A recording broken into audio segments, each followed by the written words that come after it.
আমাদের ফাইনালের চেয়ে বড় জয় হয়ে গেছে। টেনশনে তো একটু ছিলামই, কারণ যেভাবে কেপ ভার্দে স্পেনের গ্রুপে বা উরুগুয়ের গ্রুপ থেকে এখানে উঠে আসছে, তার মানে আমরা আগে থেকে উপলব্ধি করতে পারতেছিলাম যে একটা খুব হাড্ডাহাড্ডি ম্যাচ হবে। আমাদের আর্জেন্টিনা টিম বেস্ট টিম, আমাদের উপরে কোনো টিম নাই ভাইয়া।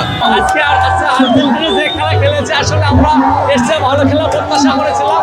তবে কেপ ভার্দে নতুন দল হিসেবে যে ডিফেন্স দিয়েছে, এটা আসলে অনেক কি বলবো, যে এটা আমাদের ফাইনালের চেয়ে বড় জয় হয়ে গেছে। আশা করছি এই ম্যাচ থেকে শিক্ষা নিয়ে আর্জেন্টিনা পরের যে খেলাগুলো আছে সেগুলোকে ভালো করবে আশা করছি। মানে তুমুল উত্তেজনামূলক খেলা ছিল, মানে টেনশনে ভরপুর ছিল। এই ছোট মানে সবাই তো ভাবছিল এটা ছোট টিম, কিন্তু আসলে ফুটবলে ছোট বলতে কিছু না, এটা একটা প্রমাণিত হলো।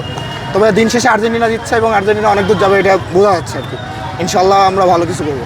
আজকের ম্যাচটা অসাধারণ ছিল ভাইয়া। আজকে আমরা যদি রিল্যাক্স খেলতাম আরও 4টা গোল দিতে পাইতাম। আমাদের অনেকগুলো গোল মিস্টেক হয়ে গেছে। আমরা মনে করেন আমাদের আর্জেন্টিনা টিম বেস্ট টিম, আমাদের উপরে কোনো টিম নাই ভাইয়া। মেসি ভাইয়ার জন্য আমরা অনেক খেলা ভালো খেলছি। মেসি ভাই না থাকলে হারতেও পাইতাম ভাইয়া।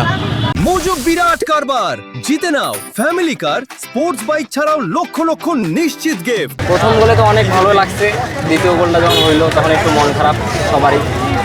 যখন আমরা দ্বিতীয়টা দিলাম তখন আরও খুশি, সবাই উত্তেজনা।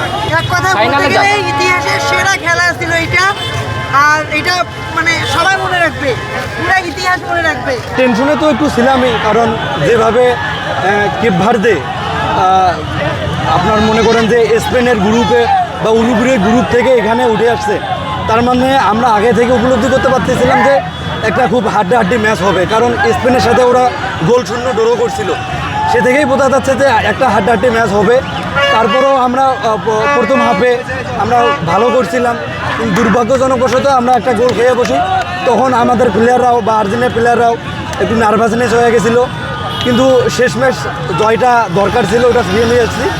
এর থেকে আর আনন্দের আর কিছু নেই।